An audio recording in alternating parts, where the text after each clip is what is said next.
Bismillah. Assalamualaikum warahmatullahi wabarakatuh.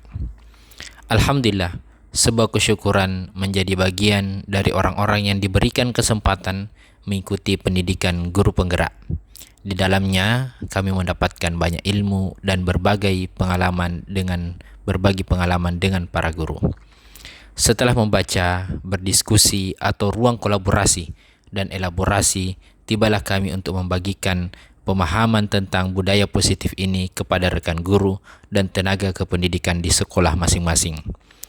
Walaupun telah mengikuti modul 1.4 tentang budaya positif ini, kami masih merasa belum menjadi orang yang lebih baik dalam pengelolaan kelas atau panutan yang paling baik di sekolah. Dengan berbagi pemahaman ini, kami berharap para guru dan tenaga kependidikan di sekolah dapat mengambil langkah-langkah yang tepat dalam menciptakan budaya positif di sekolah. Bismillahirrahmanirrahim. Assalamualaikum warahmatullahi wabarakatuh. Alhamdulillahirabbil alamin. Dan bersyukur kepada Allah Subhanahu wa taala dan senantiasa bersalawat kepada Rasulullah sallallahu alaihi wasallam. Ustaz-ustazah yang kami muliakan, pada kesempatan kali ini kami akan membagikan pemahaman atau materi yang kami telah dapatkan pada pendidikan guru penggerak angkatan 11 kali ini. Ya, disclaimer dulu istilahnya sebelum kami lanjutkan. Jadi saya ini bukanlah orang yang paling tentu yang lebih baik daripada ustaz-ustazah dalam pembelajaran dan penanganan siswa. Jadi bentuk ini adalah bentuk berbagi pemahaman.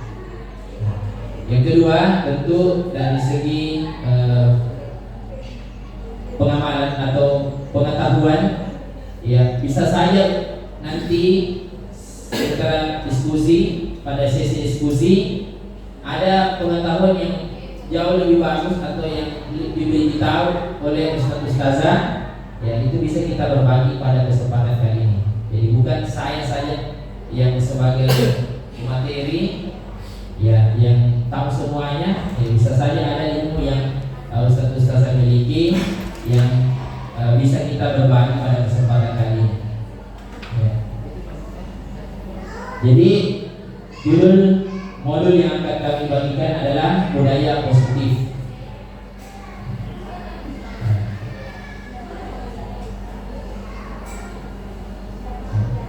Ada 7 materi yang sebenarnya kami akan ringkas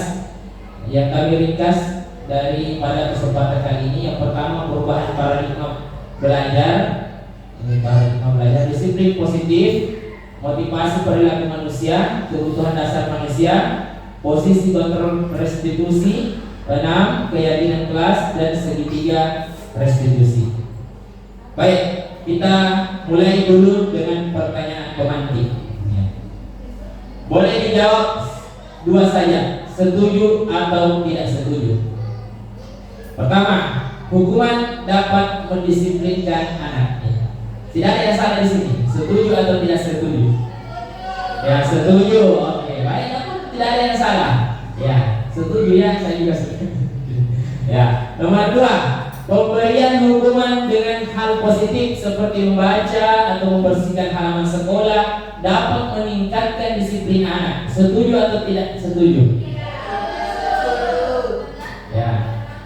Ketiga, memberi penghargaan dapat meningkatkan motivasi belajar anak. Setuju atau tidak setuju?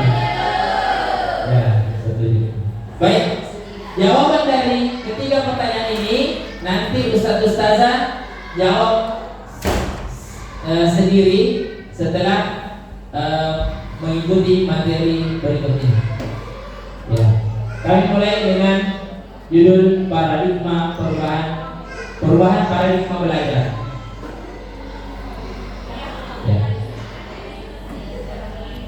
Nah, ilusi tentang disiplin dan cara menanamkan disiplin positif.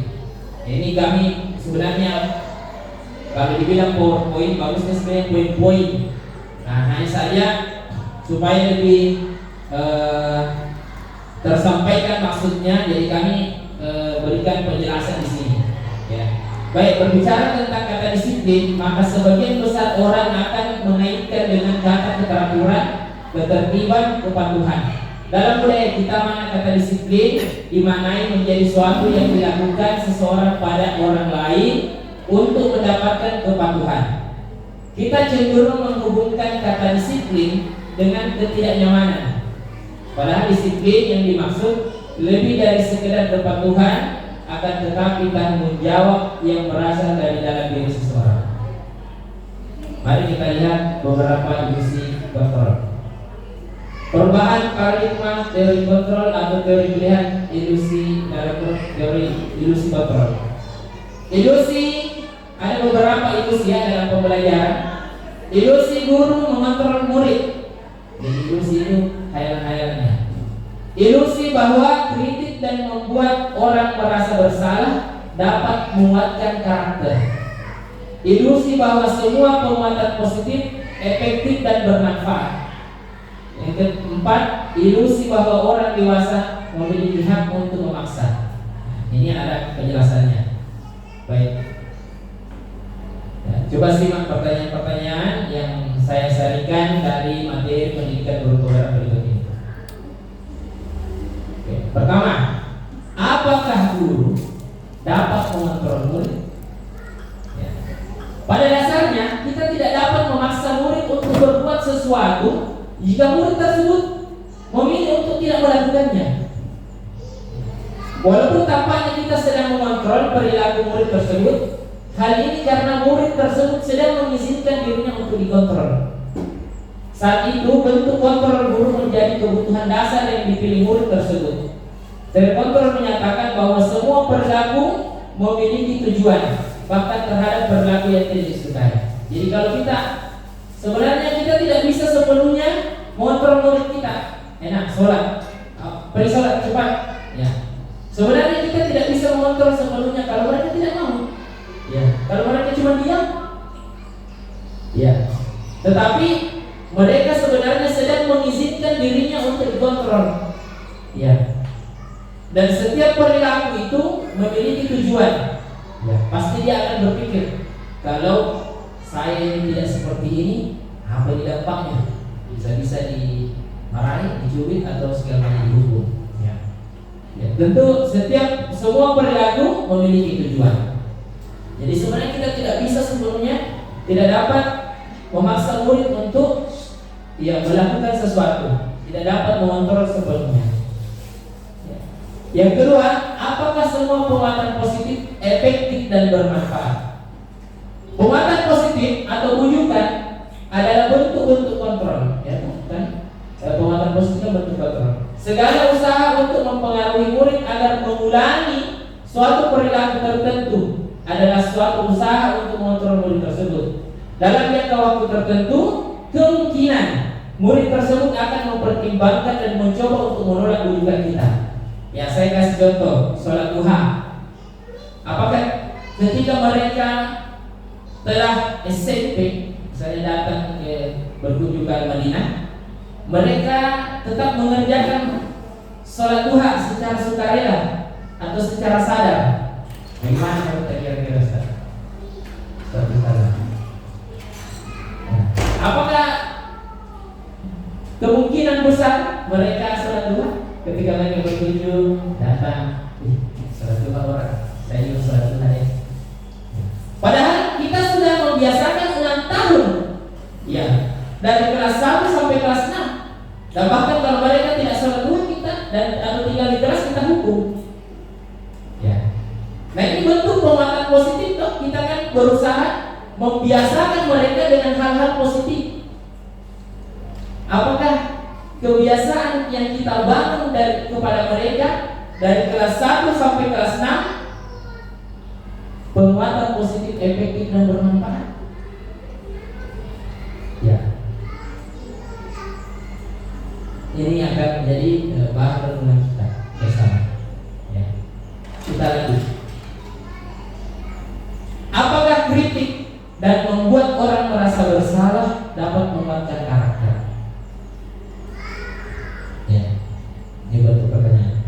Menggunakan kritik dan rasa bersalah untuk mengontrol murid menuju pada identitas salah, identitas gagal. Mereka belajar untuk merasa buruk tentang diri mereka. Mereka mengembangkan dialog diri yang negatif.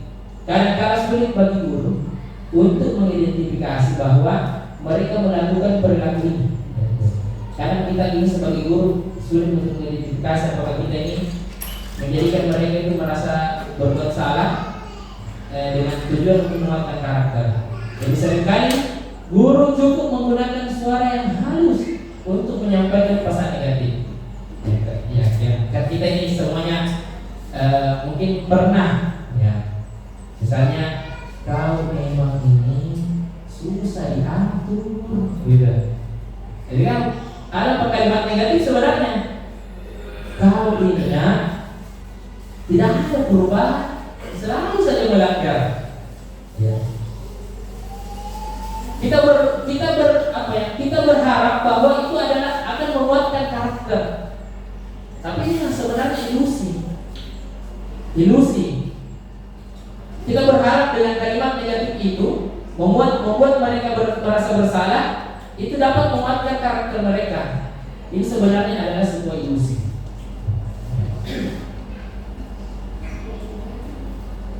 Keempat, apakah orang dewasa memiliki hak untuk memaksa? Banyak orang dewasa yang percaya bahwa mereka memiliki tanggung jawab untuk membuat murid-murid berbuat hal-hal tertentu. Apapun yang dilakukan dapat diterima selama ada sebuah kemajuan berdasarkan sebuah pengukuran kinerja. Ya.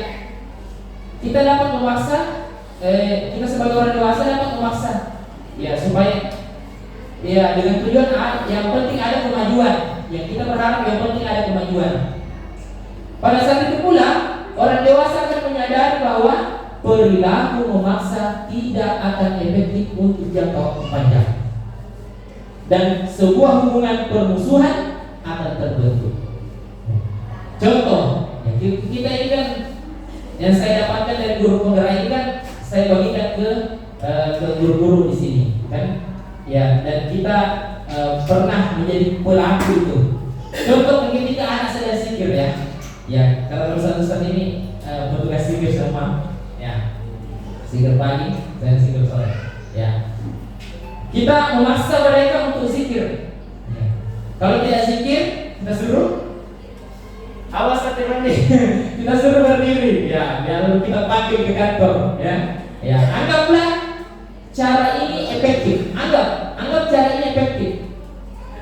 Anak-anak kalau disuruh di masjid diam, tenang, senyap. Kalau berzikir baru bersuara, suaranya nyaring, semuanya semangat. Anggaplah cara ini efektif. Kita melihat kemajuan.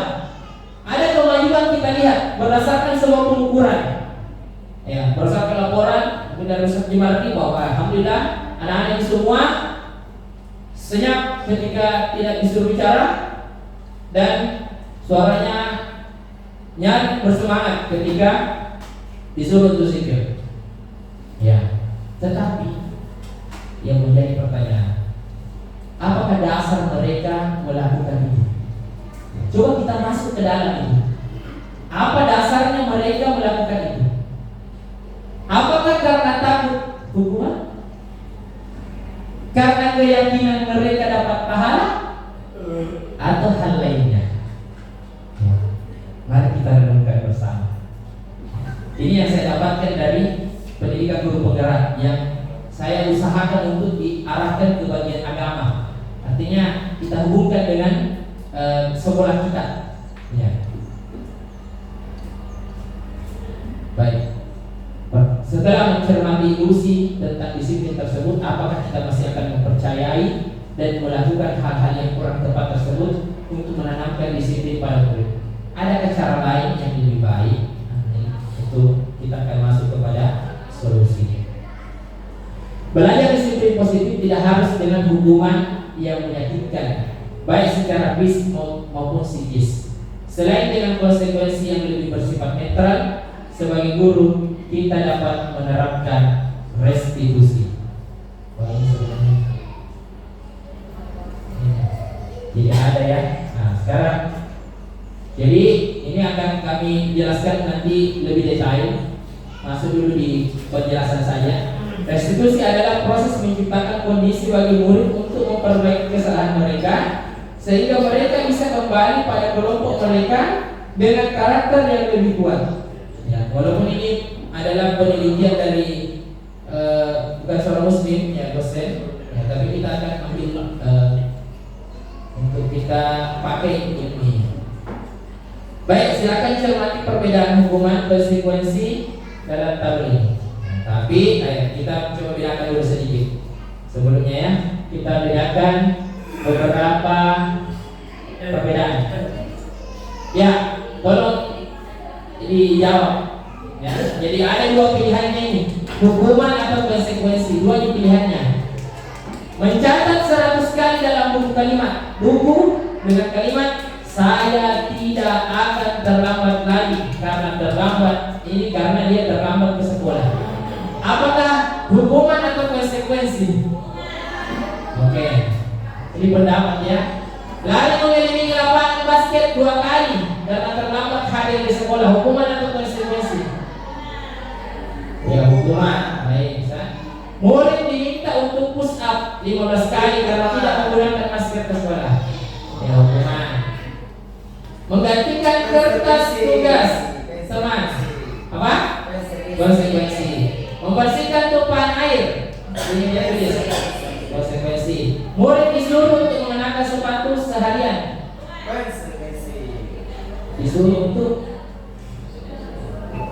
Oh, maaf, tidak ya, maaf di sini. Murid tidak disuruh mengenakan sepatu seharian karena tidak mengenakan sepatu hitam.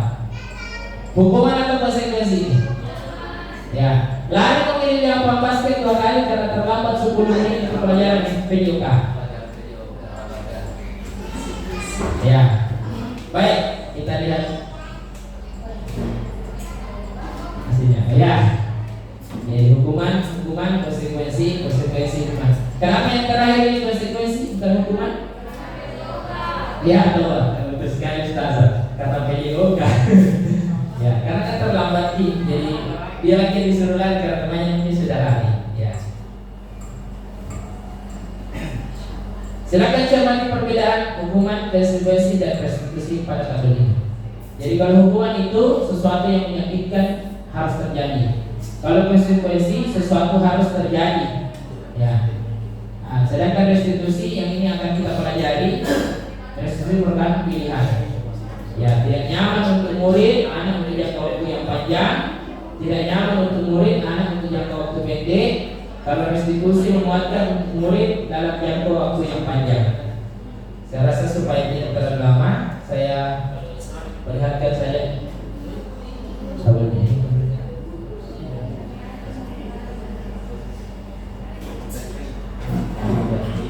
Berlaku pasif dan penguatan hanya dalam jangka waktu pendek. Ya, kalau restitusi masalahnya terpecahkan. Saya lanjut saya dulu ya supaya nanti bisa dibaca di di PowerPoint yang akan kami bagikan kembali. Ya.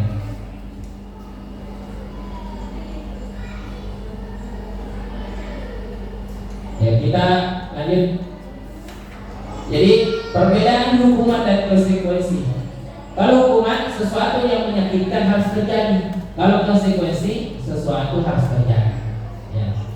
Kalau hukuman membuat anak sakit, ya baik itu fisik maupun hati untuk jangka waktu yang lama. Ya. Kalau konsekuensi membuat anak merasa tidak nyaman dalam jangka waktu pendek. Ya. Kalau konsekuensi itu biasanya sudah kita sepakati memang, sepakati dengan mereka. Ya. Kalau misalnya kalau di mana di masjid, ya kalau di masjid kita gunakan kalau tidak zikir berdiri. Itu kan sudah anak tahu konsekuensinya, ya. Atau hal-hal yang lain.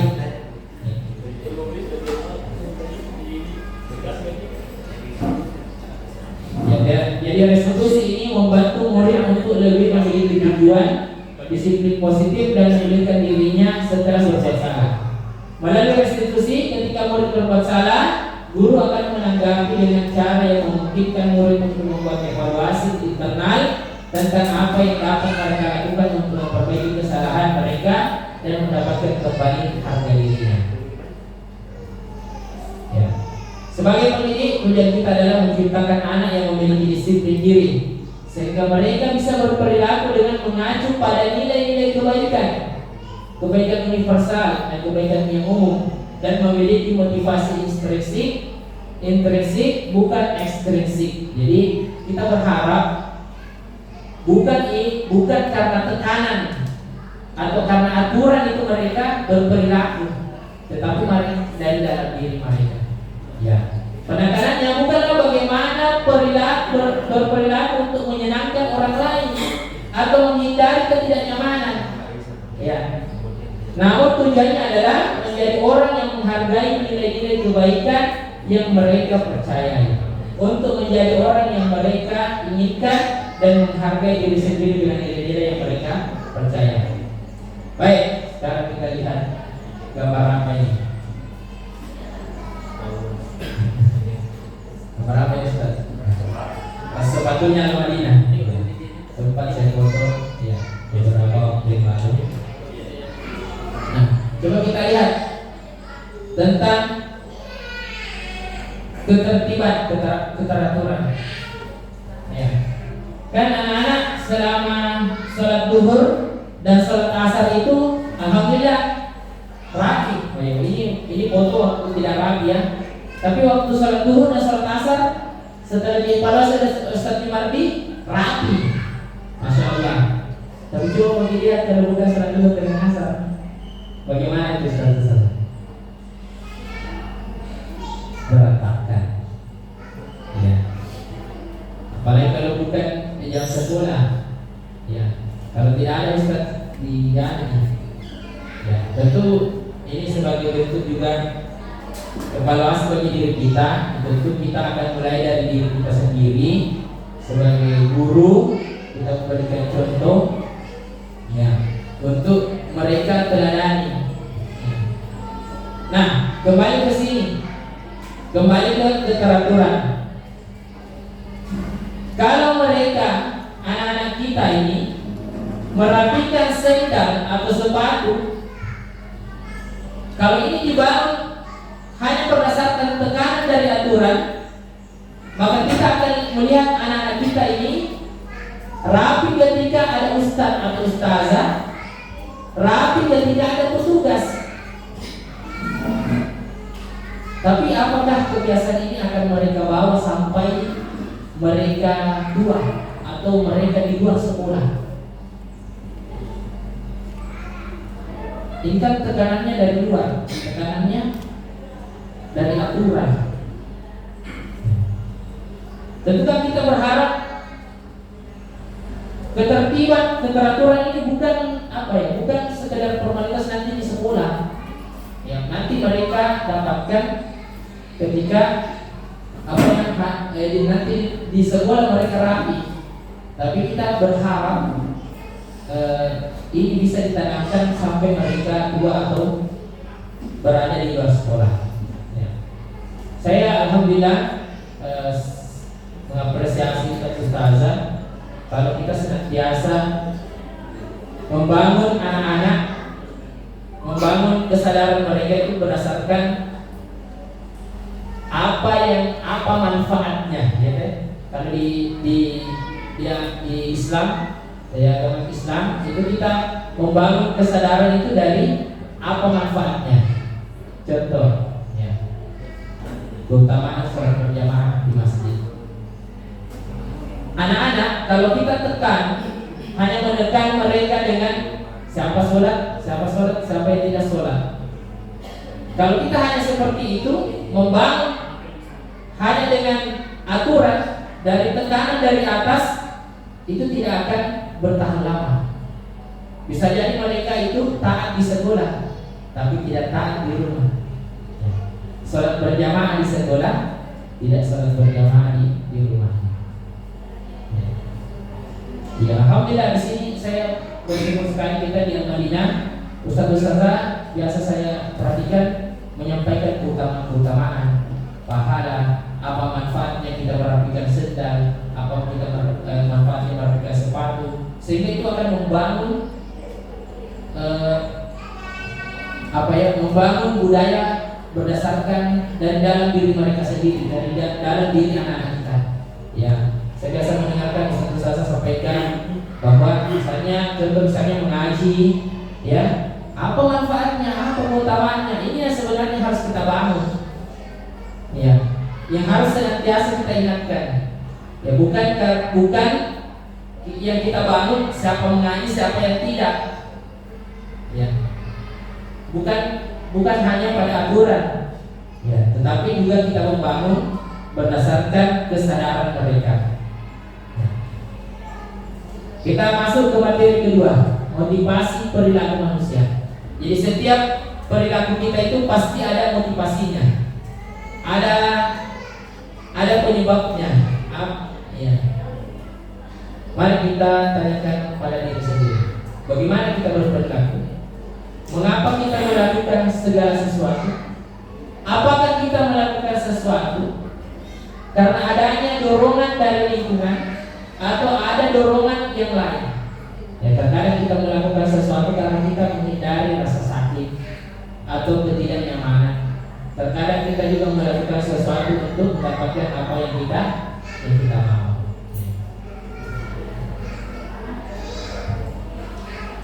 Bagaimana menurut Anda? Pernahkah Anda melakukan sesuatu untuk mendapatkan senyuman dari orang lain, mendapatkan hadiah, atau mendapatkan uang? Kira-kira apa lagi alasan untuk melakukan sesuatu?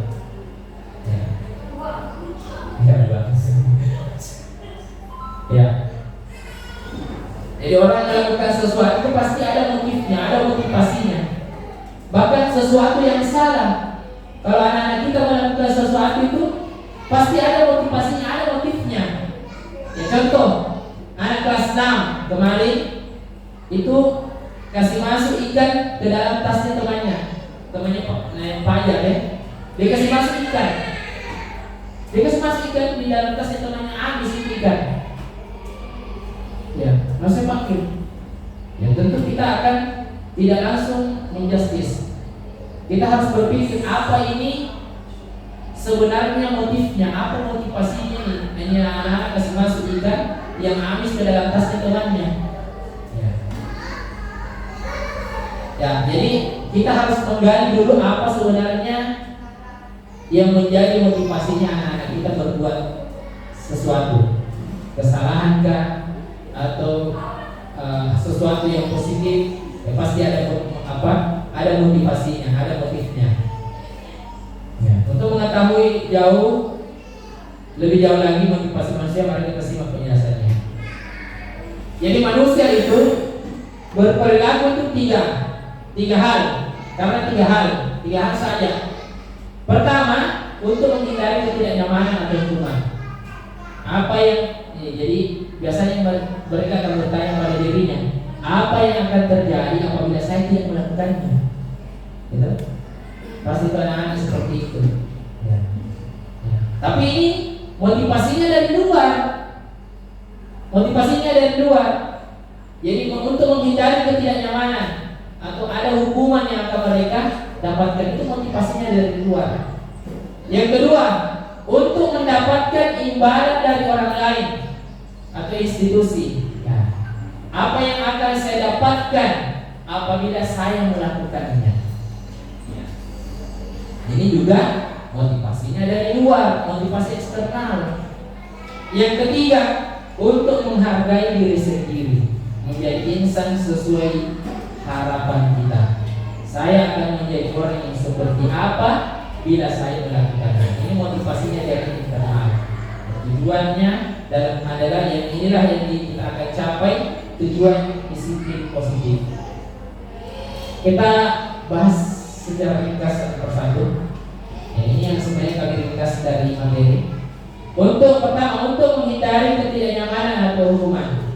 Ini adalah tingkat terendah dari motivasi perilaku manusia.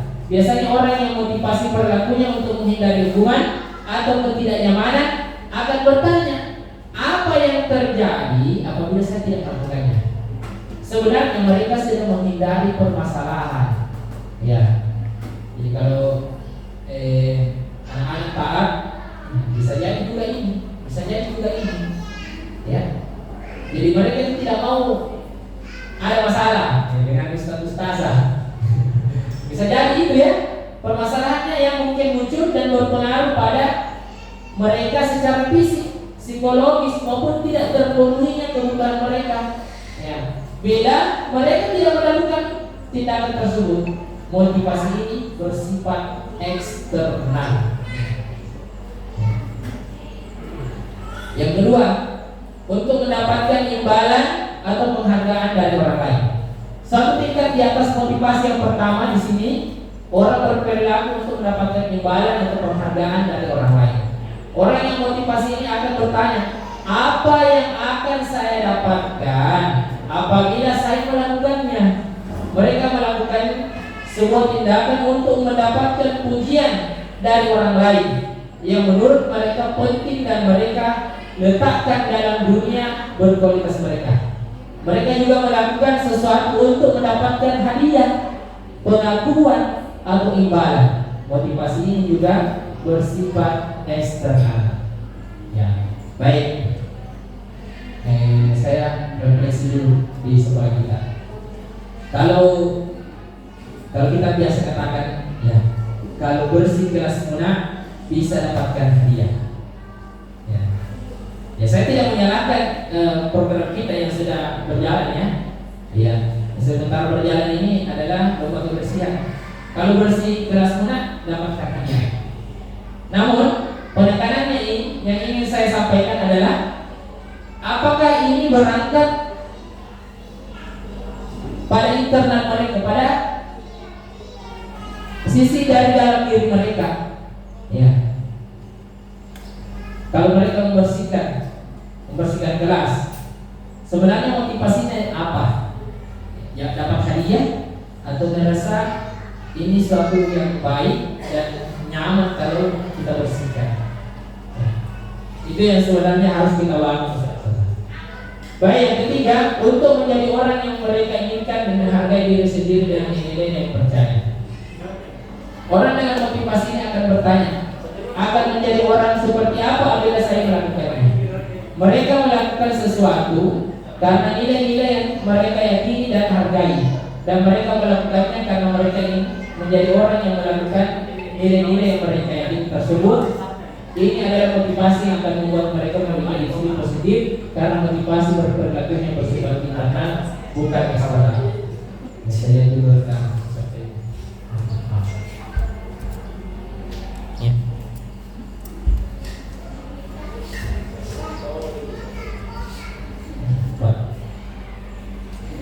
ya, Ustazah yang ketiga ini, pernahkah kita berada pada posisi situasi di mana Anda sengaja melakukan sesuatu yang menyakitkan Anda, bahkan bertabrakan dengan penghargaan dari orang lain? Ya. Contohlah, misalnya kita tidak kasih menyuntik teman kita, ya. Pernah ya? Kita tidak kasih menyuntik teman kita. Mengapa Anda memilih itu? Mengapa Anda memilih itu? Ya. Padahal tahu akibatnya, pasti musuhi kita mantap. Ya. Kenapa sebenarnya kita memilih itu? Ya. Mungkin secara sosial, mungkin kita akan rugi. Ya. Apa? Jadi sebenarnya nilai-nilai apa yang kita perjuangkan pada saat itu kalau kita tidak kasih menyuntik ke mantap? Ya. Mungkin nilai kejujuran. Jadi saat itu Anda sedang menjadi orang yang seperti apa? Jadi kita berharap kita membangun budaya positif itu berdasarkan dari dalam diri kita. Contoh kasus, kalau dibaca, silakan dibaca dulu. Ini sebenarnya sudah saya share. Kalau Ustazah sudah baca, kita bisa langsung dari ke pertanyaannya.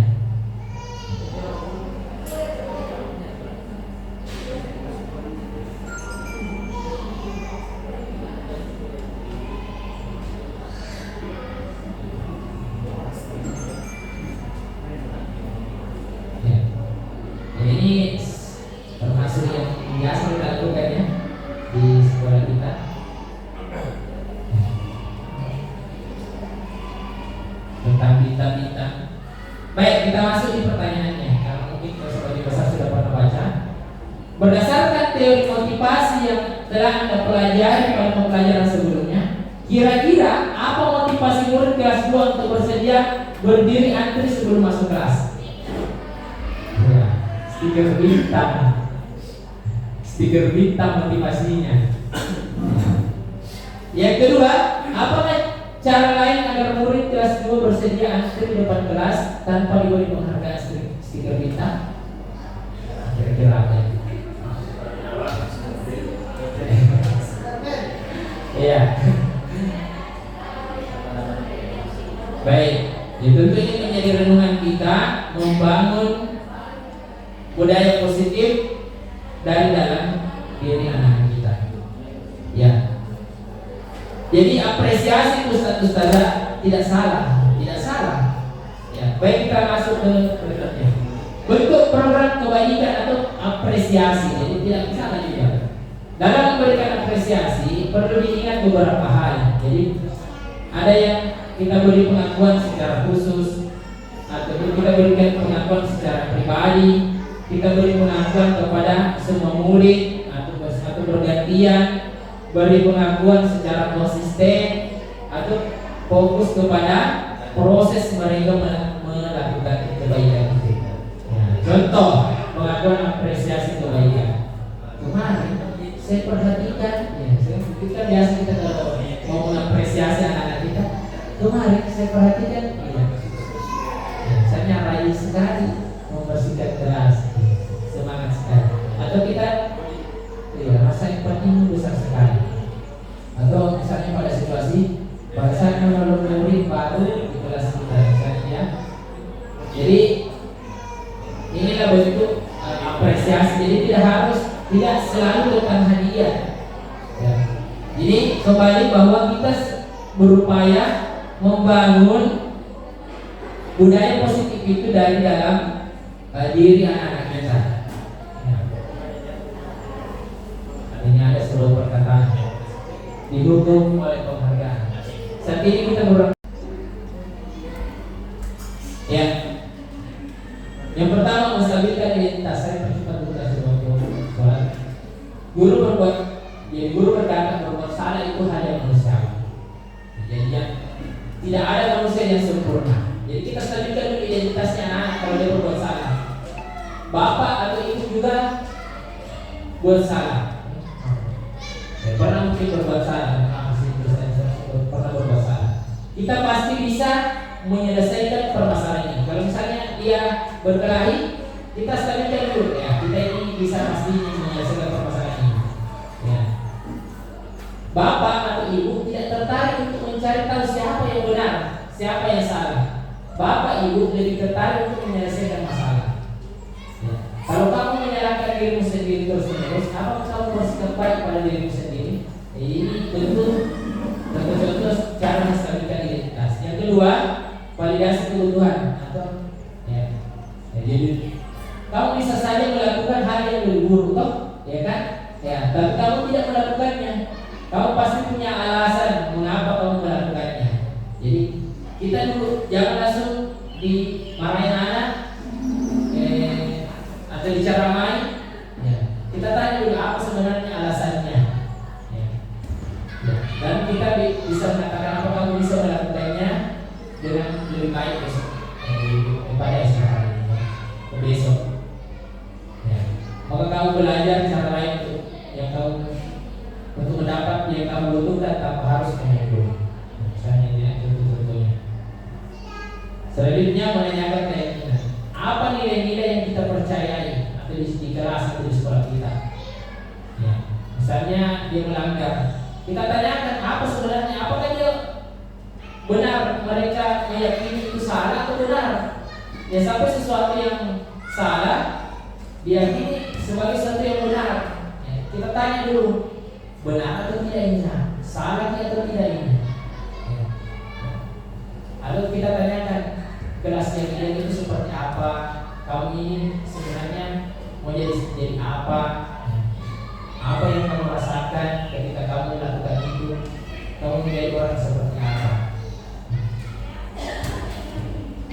Ini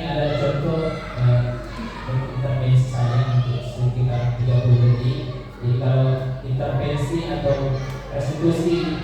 Kan banyak biasa anak bermasalah. Ya, kalau biasa dalam satu waktu itu langsung banyak kayak 20-an.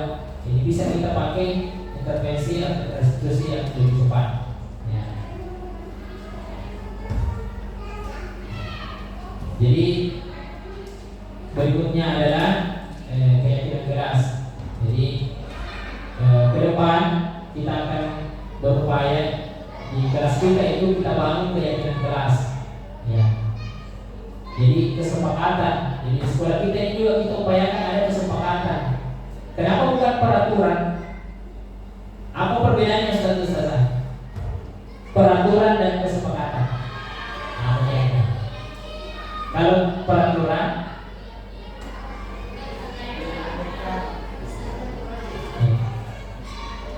kalau kesepakatan, ya, jadi ada sifatnya, ya lebih.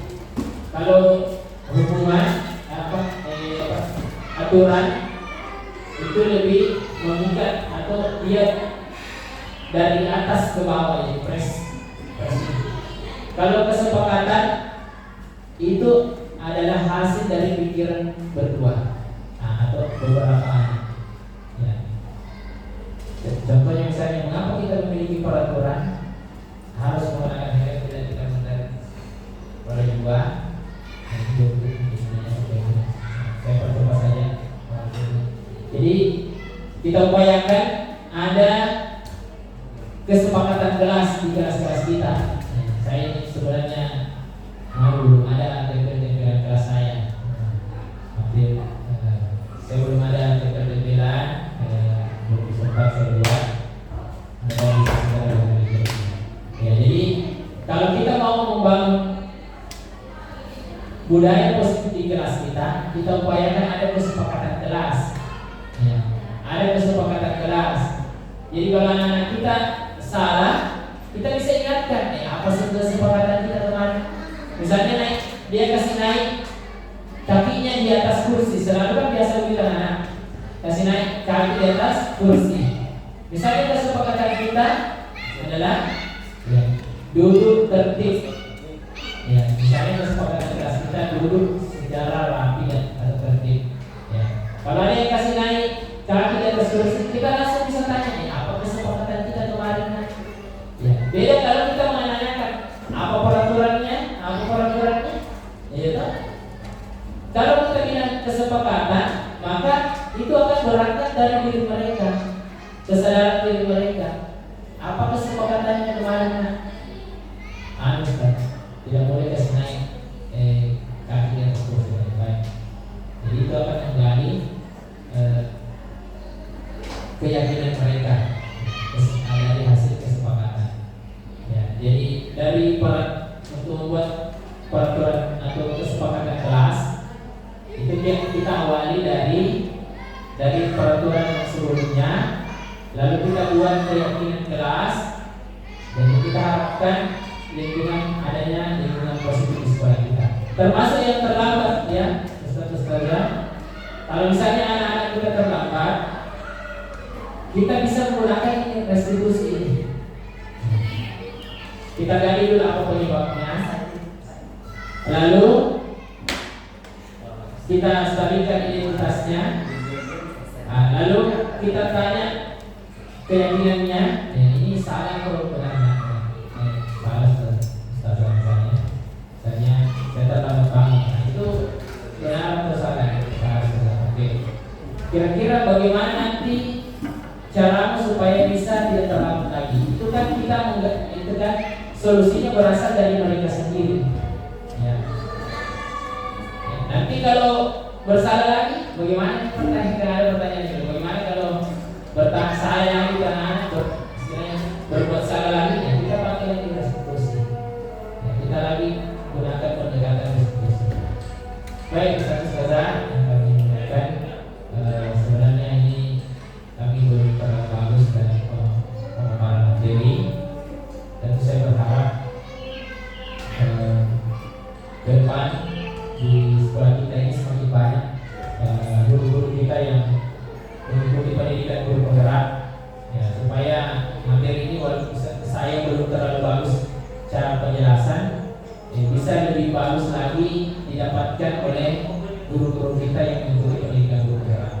Ya.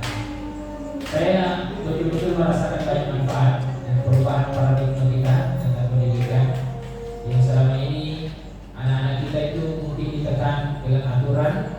Ya. Oh iya, persyaratan kita bahwa seharusnya itu kita membangun anak-anak kita itu keteraturan, kerapian, ketertiban mereka itu merasakan nilai-nilai ekspresi mereka. Dan inilah yang kita harus bangun. Kita upayakan, ya, dan tentu tetap kita budayakan bagaimana senantiasa kita tanamkan manfaat-manfaat, keutamaan-keutamaan sehingga muncullah budaya-budaya positif dari ekspresi mereka. Ya, mohon maaf atas segala kekurangan karena waktu terbatas untuk kita berdiskusi. Sebenarnya bagus sekali kalau ada diskusi itu gimana? Selesai. Selesai. Satu pertanyaan. Ada pertanyaan satu saja. Apakah ada pertanyaan? Setelah salat zuhur, setelah makan siang katanya ada satu lagi.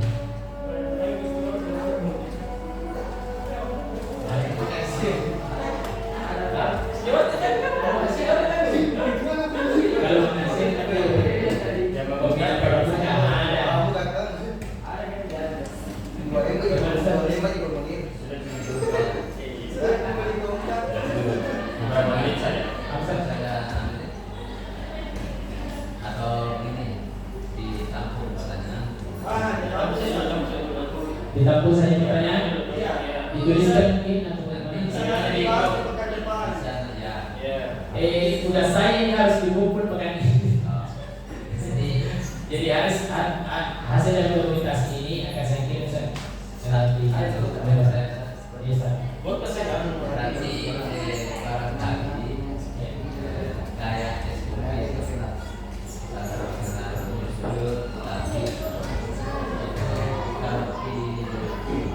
lihat tadi dan bisa saja kita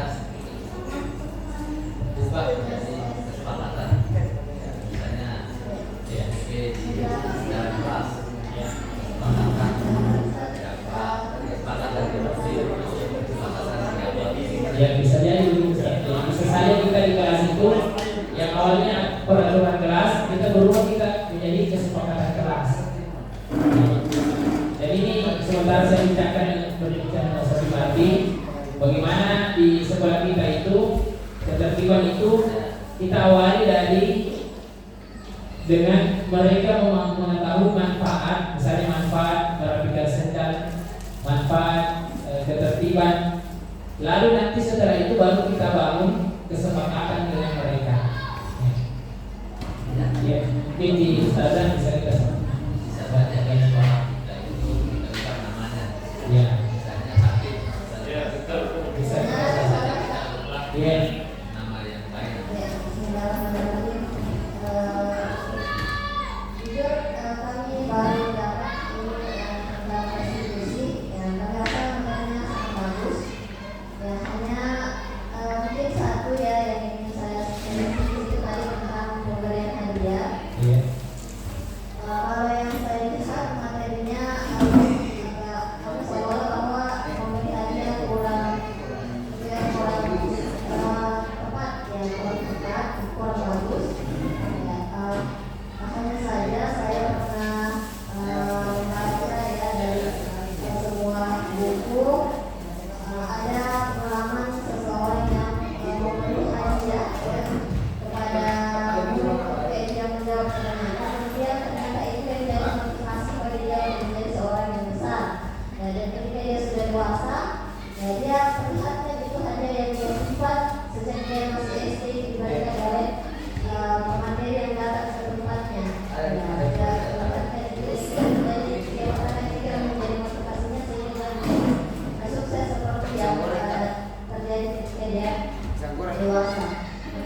dari motivasinya dari eksternal.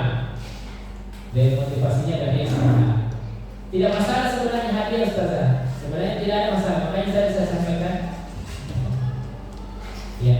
Jadi hadiah itu bisa atau apresiasi itu tidak masalah. Ya. Tidak masalah. Ya. Dan tidak selamanya juga hadiah itu bentuknya barang. Atau maksudnya apresiasi itu tidak selamanya bentuknya barang. Bisa saja dalam bentuk pujian. Ya.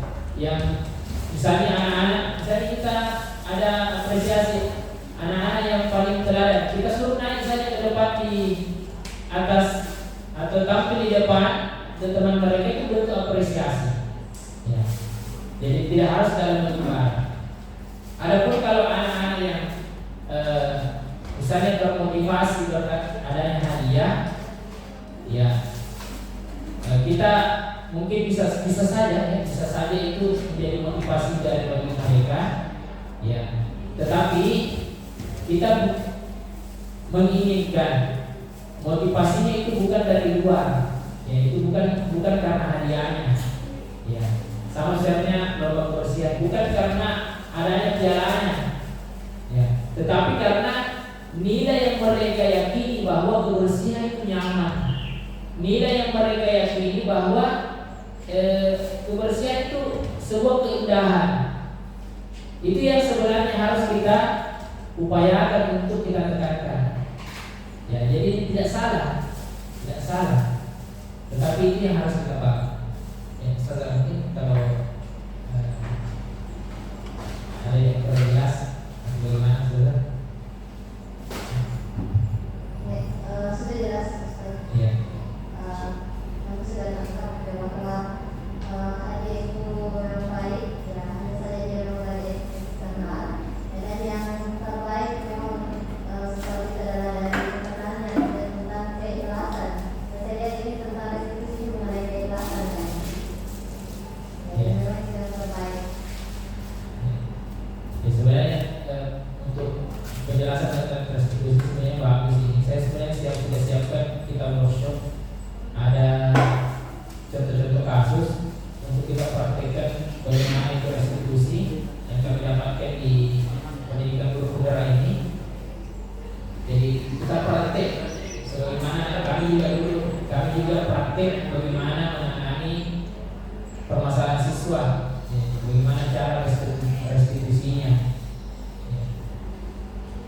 Mudah-mudahan bisa ada tempat waktu yang kita akan praktik bagaimana restitusi ini kita gunakan. Ya. Ada yang lain saja atau ada yang lain saja? Beberapa kita masuk ke sholat, sudah sholat.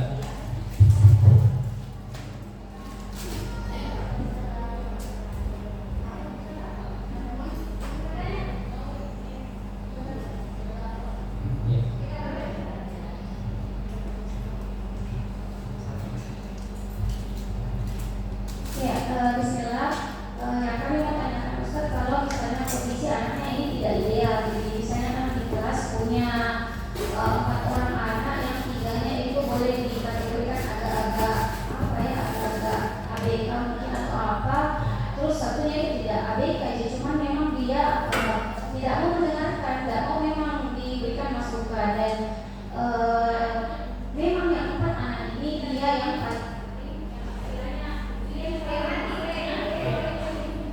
baik, paham saya sudah paham. Ya. Jadi restitusi ini, ya, menurut kami, ini pernah juga ditanyakan oleh Ustaz Imardi, bagaimana, apakah ini bisa juga kita manfaatkan untuk anak-anak kelas 1? Itu mungkin pertanyaannya juga seperti itu, apakah anak-anak kalau ABK atau yang tidak bisa membalas atau ya tidak bisa menjawab, bisa kita terapkan. Ya, menurut kami yang sudah mempelajari ini, bisa tetap diterapkan kalau anak-anak kita itu dia mampu membalas umpan balik dari pertanyaan kita. Misalnya kita bertanya, nah menurutmu ini salah atau benar, baik atau buruk? Ya. Kalau paling minimal itu mereka bisa gunakan, mereka sadari itu baik atau buruk, itu bisa kita gunakan restitusi ini. Ya. Paling minimal itu sebenarnya validasi tindakan yang salah. Ya. Dan sebenarnya yang paling penting adalah mencari solusi dari diri mereka. Ya. Kita berupaya untuk mereka ini ya mendapatkan solusi dari kesalahannya. Ya. Jadi kalau anak BK yang tidak bisa sekali untuk merespon, ya mungkin berat untuk kita gunakan. Mungkin bisa lebih kepada kebiasaan. Ya.